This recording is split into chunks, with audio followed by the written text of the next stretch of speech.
T G E D റെയ്ഡുമായി ബന്ധപ്പെട്ട് CPM-ൻ്റെ വളരെ വലിയൊരു അവിടെ ഒരു പ്രതിഷേധം നടന്നു. ആളുകൾ ഇ ഡിയുടെ വന്ന കാറിനെ അടിച്ചു പൊളിക്കുന്നു. അങ്ങനെയൊക്കെ പിണറായിയെ തൊടാൻ സമ്മതിക്കില്ല, പിണറായിയെ തൊട്ടാൽ തട്ടും, അങ്ങനെയൊക്കെയുള്ള ഒരുപാട് പോസ്റ്റുകൾ, കമൻറ്റുകൾ. പിണറായി CPM-ൻ്റെ ഇവിടുത്തെ കുന്തമുനയാണ് എന്ന് MV ഗോവിന്ദൻ പറഞ്ഞു. അങ്ങനെ ഒരുപാട് കാര്യങ്ങൾ പറയുന്നുണ്ട്. അതിനൊപ്പം തന്നെ ആഗോള കമ്മ്യൂണിസ്റ്റ് പാർട്ടികൾ ഇതിനെതിരെ പിണറായി വിജയൻ്റെ ഫോട്ടോ ഒക്കെ വെച്ചിട്ടാണ് ഫേസ്ബുക്കിലൊക്കെ വന്നിട്ടുള്ളത്. ശക്തമായ പ്രതിഷേധം ആഗോള കമ്മ്യൂണിസ്റ്റ് പാർട്ടികൾ, communist party of Sri Lanka, communist party of Britain, അങ്ങനെ ഒരുപാട് രാജ്യങ്ങൾ. അതിനെപ്പറ്റി ദേശാഭിമാനി വാർത്തയും എഴുതിയിട്ടുണ്ട്. ആഗോള കമ്മ്യൂണിസ്റ്റുകാർ ശക്തമായി പ്രതിഷേധിക്കുന്നു എന്നുള്ള രീതിയിൽ.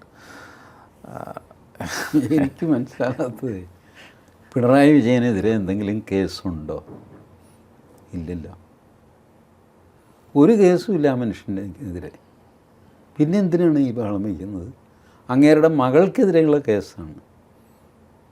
അങ്ങേർക്കെതിരെ കേസൊന്നുമില്ലല്ലോ. അങ്ങേര്, ഞാനിപ്പോഴും വിചാരിക്കുന്നത്, ഈ റെയ്ഡ് നടന്ന ദിവസം രാവിലെ ഒരു 8 മണിക്ക് 6 മണിക്ക് റെയ്ഡ് തുടങ്ങി.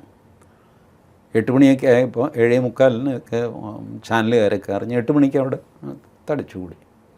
പിണറായി വിജയൻ ശാന്തനായിട്ട് പുറത്തിറങ്ങി വരുന്നു. അതേ, എൻ്റെ മകളുടെ കമ്പനിയുടെ കേസ് നിങ്ങൾക്കറിയാമല്ലോ, അങ്ങനെ ഒരു കേസുണ്ട്. അതിൻ്റെ എന്തോ കാര്യത്തിന് അവർ വീട്ടിൽ വന്നിരിക്കുകയാണ്, പരിശോധിക്കണം, മകളോട് സംസാരിക്കണം എന്നൊക്കെ പറഞ്ഞ് സംസാരിച്ചോളാം ഞാൻ പറഞ്ഞു.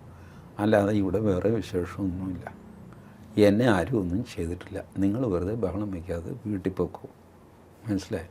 എന്തെങ്കിലും ആവശ്യമുണ്ടെങ്കിൽ ഞാൻ അറിയിക്കാം. മാധ്യമങ്ങളോടും പറയുന്നു, വെറുതെ നിന്ന് വെയിൽ കൊള്ളാതെ പൊക്കോ, അവർ ഈ ഒരു 1-2 മണിക്കൂർ എടുക്കും, എന്നിട്ട് ഞാൻ നിങ്ങളെ അറിയിക്കാം. അല്ലെങ്കിൽ ഒരു 2 മണിക്കൂർ കഴിയുമ്പോൾ ഇതിൽ ബേക്കറി ജംഗ്ഷനാണല്ലോ, നോക്കിയിട്ട് പോയാൽ മതി, വെറുതെ കഷ്ടപ്പെടാതെ എന്ന് പറഞ്ഞ് വിട്ടിരുന്നെങ്കിൽ ഷൂ നായിപ്പോയതിന് ഈ സാധനം. അത് ചെയ്തില്ല. അതിന് പകരം ഇത് കിട്ടിയ തക്കമായിട്ട് പുള്ളി ഉപയോഗിച്ചു. കാരണം ആ സമയം ആലോചിച്ച് നോക്കണം, പാർട്ടിക്കുള്ളിൽ ഇയാൾക്കെതിരെ വലിയ വെല്ലുവിളികൾ ഉയരുന്നു. ഇയാൾ പ്രതിപക്ഷ നേതാവായത് ശരിയല്ല എന്നുവരെ വിമർശനങ്ങൾ വരുന്നു എന്ന് ചാനലുകാർ പറയുന്നു. ഇനി വന്നോ ഇല്ലെന്ന് നമുക്കറിയില്ല, കാരണം അതെല്ലാം രഹസ്യ ചർച്ചകളാണല്ലോ. അപ്പോൾ ഇങ്ങനെ പുള്ളി ഒരല്പം അൺപോപ്പുലറായിട്ട് നിൽക്കുന്ന സമയം, അപ്പോൾ പോപ്പുലറാകാൻ പറ്റിയൊരു ഇഷ്യൂ ഇതാണെന്ന് മനസ്സിലാക്കിയിട്ട് ആശാൻ ഇത് മുതലെടുക്കുന്നു. എന്നിട്ട് വേണ്ട അറേഞ്ച്മെൻറ്റ് ചെയ്യ് എന്ന് പറയും. വേണ്ട അറേഞ്ച്മെൻറ്റ് ചെയ്യുമെന്ന് പറഞ്ഞിട്ട് ആൾക്കാർ വരുന്നില്ല.